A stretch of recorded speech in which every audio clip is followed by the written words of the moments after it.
முன்னாடி வெறும் 850 ரூபா கட்டி பண்ண எஃப்சி இப்போ கிட்டத்தட்ட 25,000 சொன்னா நம்புவீங்களா? அதுலயும் பழைய வண்டி வச்சிருக்க ஓனர்ஸ்க்கு இது ஒரு பெரிய சுமையா மாறிடுச்சு. கவர்மெண்ட் சைடுல இதுக்கு என்ன சொல்றாங்கன்னா, பொல்யூஷனை குறைக்க ரொம்ப பழசா இருக்க வண்டி எல்லாம் ஸ்கிராப் பண்ணிடணும்னு சொல்றாங்க.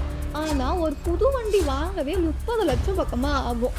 அதுக்கு 3 to 4 லட்சத்துல முடிய வேண்டிய இன்ஜின் ரீப்ளேஸ்மெண்ட் பண்ணிக்கலாம், எதுக்கு ஸ்கிராப் பண்ணணும் அப்படின்னு ஓனர்ஸ் எல்லாரும் கேட்கறாங்க. லாரி பிசினஸ்ல இப்போ நம்ப முடியாத அளவுக்கு ஒரு மாற்றம் நடந்திருக்கு.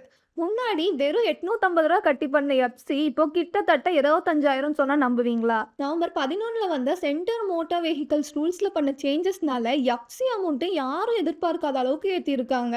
அதுலயும் பழைய வண்டி வச்சிருக்க ஓனர்ஸ்க்கு இது ஒரு பெரிய சுமையா மாறிடுச்சு. 15 வருஷத்துக்கு மேலான வண்டிக்கெல்லாம் 12,500 ரூபா ரெனிவல் ஃபீஸ். அதுவே 20 வருஷத்துக்கு மேல இருக்க வண்டிக்கெல்லாம் 25,000 ரூபா கட்டணும். முன்னாடிலாம் வண்டியோட வயசு என்னவா இருந்தாலும் 850 ரூபா தான் எஃப்சி அமௌண்ட்டா இருந்துச்சு.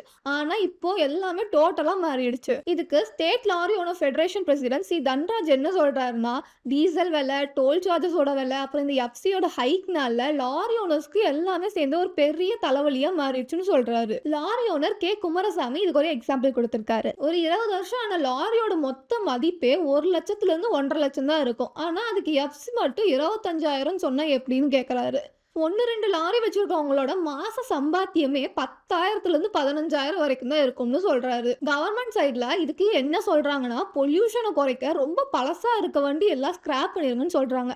ஆனா ஒரு புது வண்டி வாங்கவே 30 லட்சம் பக்கமா ஆகும். அதுக்கு 3 to 4 லட்சத்துல முடிய வேண்டிய இன்ஜின் ரீப்ளேஸ்மெண்ட் பண்ணிக்கலாம், எதுக்கு ஸ்கிராப் பண்ணணும் அப்படின்னு ஓனர்ஸ் எல்லாரும் கேட்கறாங்க. இப்படி பண்ணுனா வண்டியோட லைஃபும் கூடும், பொல்யூஷனும் கம்மியாகும்னு சொல்றாங்க. நாமக்கல்ல இந்த எஃப்சி அமௌண்ட்டை கலெக்ட் பண்ண ஸ்டார்ட் பண்ணிட்டாங்க. டிரான்ஸ்போர்ட் கமிஷனர் ஆர் கஜலட்சுமி இதை நோட் பண்ணிட்டேன்னு சொன்னாலும் ஓனர்ஸ் எல்லாம் போராட்டத்துக்கு ரெடி ஆயிட்டாங்க. இந்த எஃப்சி அமௌண்ட்டோட ஹைக் பத்தி நீங்க என்ன நினைக்கிறீங்கன்னு கமெண்ட்ல சொல்லுங்க.